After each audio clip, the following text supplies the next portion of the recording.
What? What? What the hell is this? Harumph. I didn't get a harumph out of that guy. Give the governor harumph. Harumph! You watch your ass. I see you shiver with anticipation. Let the show begin. Hey everybody, this is David Heretic coming at you with another edition of Reactions, Reviews, and Rants. And tonight... Oh, okay. Making their debut on the channel tonight! We have the Kinks. Yes, indeed. How about that? The Kinks making their debut on the channel. Okay, this comes as a request from Jesse, and this is actually Jesse's prioritized request for the month of March for being a silver tier member on the Patreon page. So, here you go, Jesse. I hope you enjoy the show. Jesse wanted to see me react to this song by the Kinks called Dedicated Follower of Fashion. Now, have I heard the song before? I don't think so. Let me just say, the title does not resonate with me in any way. I mean, look, it's very possible I may have heard the song before. I've listened to a lot of stuff from the Kinks. So, I mean, they were active from what, 64 to 72 or something like that? I mean, 73? They were active for a number of years. I know they put a lot of songs out. It's entirely possible I may have heard this song, and I just don't know it. So, here's the deal. I'm gonna start listening, and if it suddenly hits me and I go, oh, I do recognize this song, okay? Yeah, well, if that happens, I'll let you know. That's the truth. You know me, I'm gonna be honest with you guys. This was posted by the Kinks, okay? And the video has 2,343 views. It's not gonna get you there. Sorry. No, look, I'm sure it's fine. I'm sure the song is fine. I'm sure the video is fine. All I'm saying is, it's not going to get you there. That's all. It's just based on numbers, guys. It's purely numbers. Other than that, there's really nothing else left to say. Link to the original video will be down below in the description for your viewing pleasure at your leisure. Let's get started. What do you say? You ready? Are you ready? Because here we go. All right, here we go. Dedicated Follower of Fashion, 2014 remaster. I was close. I said 72. I was close. 64 to 71. Okay. All right. I was close. All right, let's do this. All right, boy, let's do this.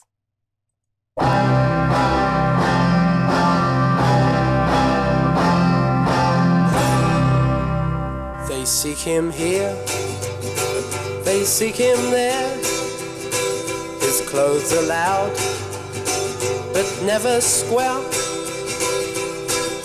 It will make or break him, so he's got to buy the best, 'cause he's a dedicated follower of fashion. And when he does his little rounds round the boutiques of London town, eagerly pursuing all the latest fads and trends, 'cause he's a dedicated follower of fashion. Oh yes he is, oh yes he is, oh yes he is, oh yes he is. Thinks he is a flower to be looked at. Wow. Okay, so talk about a curveball. Talk about a swerve. Okay, so the intro, the very beginning, you had that. They had the 1 to the inverted 4 to the 1 to the inverted 4 back to the 1 again. That's good. Boom, boom, boom, boom, boom. I was getting vibes of the Trogs with Wild Thing. I was really starting to get kind of vibes from that. I was like, where is this gonna go? And now they go into this doom, doom, boom, boom, 1, 5, 1, 5. And I'm sitting there going, this is almost country. Almost. This feels so blue, like country / bluegrass. I was like, what in the world is this? But it's still a rock tune. It's still a rock tune. It just, that intro just threw me for a loop. It feels good. I mean, the harmonies are the harmonies. I mean, look, the harmonies sound good, okay? Are they a little dirty? Yes, they're a little dirty. Of course. That's because back in the day when these guys were doing recording sessions and stuff, they would literally stand together, shoulder to shoulder, in front of a mic and sing them live. You know, there was no Pro Tools back in the day. There was nothing like that. It was reel to reel.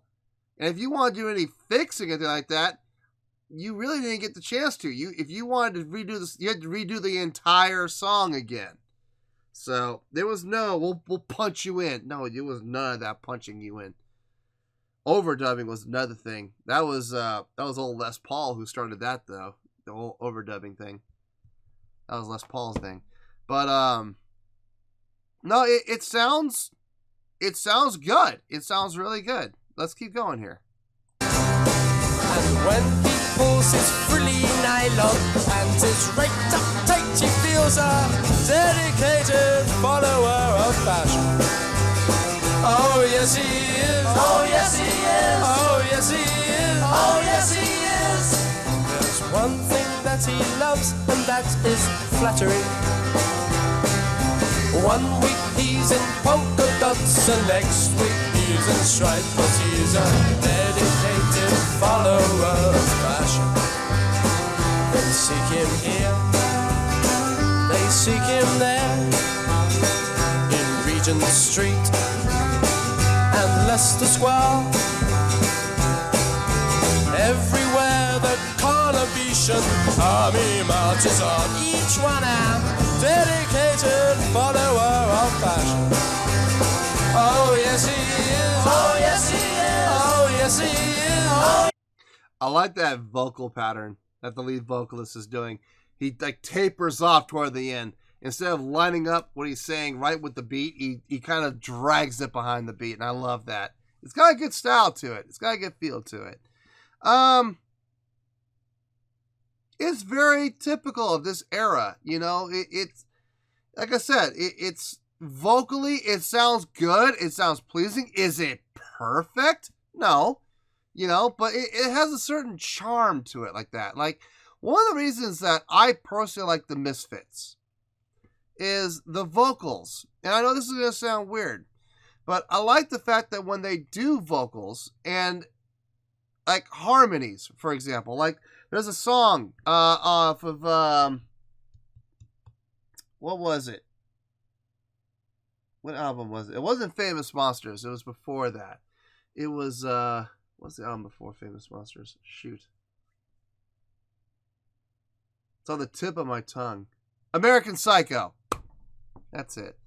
On the album American Psycho, there is a song called Dig Up Her Bones. It's probably the biggest hit the Misfits have ever had. And there's harmonies on there. Are the harmonies perfect? No, they're not perfect. Are they close? Yeah, they're close. But there's enough dirt in it to make it not perfect. But you see, that's the thing. That's the charm of it. They're not supposed to be perfect. If they were perfect, they wouldn't be the Misfits. Same thing here. If the Kinks vocals, if the harmonies were spot on perfect, would it sound better? Maybe. It might sound better, but it's going to lose some of its charm and some of its appeal. Why? Because it's the Kinks, you know? It's not Pavarotti. It's not Beyonce. It's the Kinks. They're supposed to be a little bit dirty. And it sounds good. I dig it. I absolutely dig it. I know a lot of people say that the Kinks were like the Beatles knockoffs or something like that. And I always chuckle at that. And I'm like, that's funny. That's funny because you could say that, honestly, you could say that about 90% of the bands out there. You know, so why are you guys targeting the Kinks specifically? Anyway. All right, let's finish this out and we'll get to the review. Yes, he is. Dedicated follower of fashion. Oh, yes, he is. Oh, yes, he is. Oh, yes, he is. Oh, yes, he is. His world is built round discotheques and parties. His pleasure-seeking individual always looks his best, 'cause he's a dedicated follower of fashion. Oh yes he is. Oh yes he is. Oh yes he is. Oh yes he is. He flits from shop to shop just like a butterfly.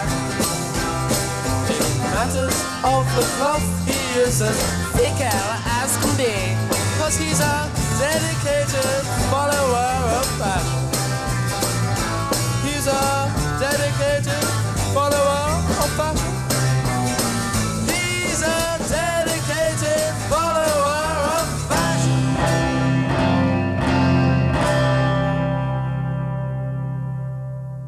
Back to that 11441. Just like the beginning. Wow. Okay, yeah, it's good stuff. It's good stuff. Let me gather my thoughts here, and I'll see you in the review. We'll talk about it. Well, there you go, folks. That was the Kinks with Dedicated Follower of Fashion. This was a request from Jesse, and this was actually Jesse's prioritized request for the month of March for being a silver tier member on the Patreon page. So there you go, Jesse. I hope you enjoyed the show, man. All right, I thought about it. I thought about this, and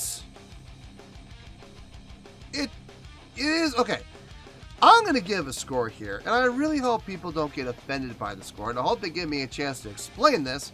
And I do feel that if you people give me a chance to explain it, it will all make sense. On a scale of 1 to 10, I am going to give that a 7.4. Yep, 7.4. I feel great about that score. Let me tell you why. Why? I can tell you exactly why, because I'm a dedicated follower of fashion. No, I'm kidding. No, I am far from fashion. No. I wear what's comfortable. I wear t-shirts, and I wear jeans. I wear sweats. I wear stuff that is comfortable. I don't give a crap about fashion. I really don't. Anyway, let's talk about the song here. Okay, so how did I come to the 7.4? First of all, did I enjoy the song? Yeah, I did. I did. I mean, look, I was grooving along to it. I'm sure you saw it in the video. I'm sure you did. I was doing this. I'm grooving along to it. You know, is it blowing my mind? No. Is it impressing me? No. Was I enjoying it? Yeah. Yeah, I was. I was grooving along, man. There's no denying it.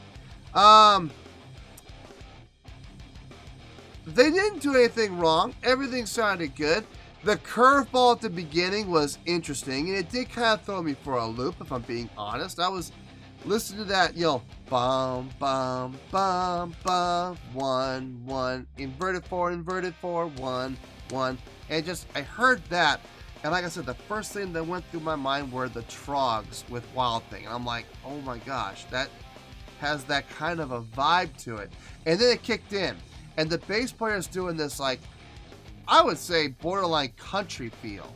You know, boom, boom, boom, boom, 1, 5, 1, 5, bum, bum, bum, bum, bum, bum, bum, bum, bum, bum. I'm like sitting there going, it almost has like a country / bluegrass feel to it, almost. But luckily, the guitars and the drums were playing straight ahead 4, and that really helped quite a bit. It helped quite a bit keep it in the rock feel. Now, was what the bass player playing distracting? Believe it or not, no, it actually fit the song. As weird as it was at the beginning, it made me feel like, where's this song going to go? No, but when everything else came in, it all made sense. It all lined up, and it all felt good. Vocally, let's get to vocals a little bit. Guitar playing, very typical of that era, very typical of the style.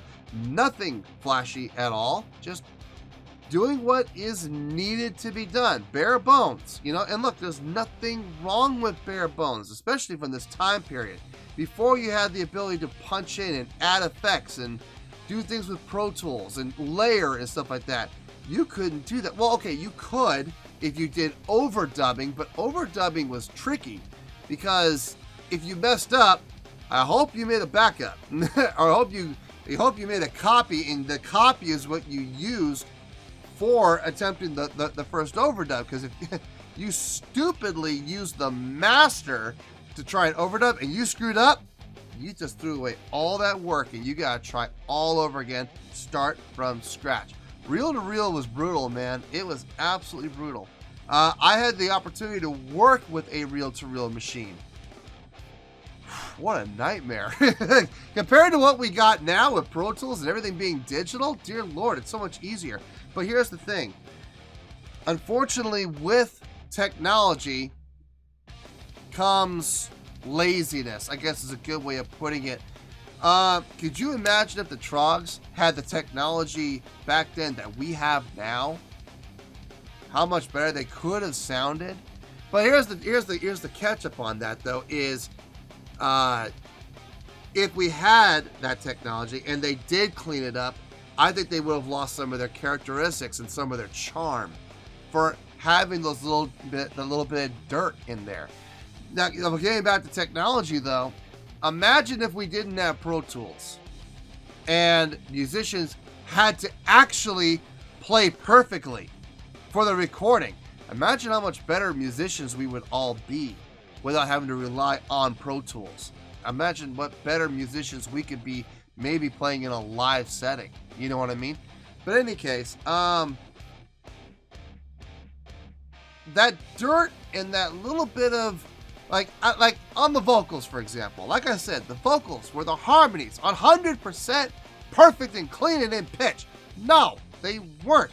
But that's what adds to the charm of this era, this 60s to 70s era.